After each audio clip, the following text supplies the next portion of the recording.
Hi mga best friend! Welcome to my channel! Ito, ayusin naman natin yung mga spices natin dito sa bahay. Kasi medyo magulo at saka daming plastic. So, yan, may mga organizing na yan, bottle ako na binili.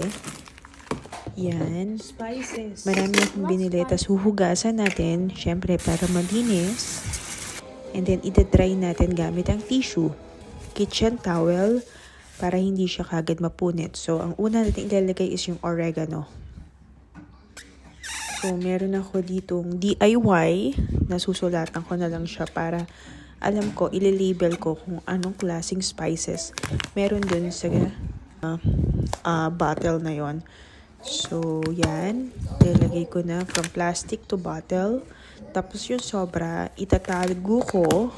Tapos isasama-sama ko lahat ng mga excess. Tapos ilalagay ko sa malaking ziplock. So yan, close ko na. Tapos Italian seasoning.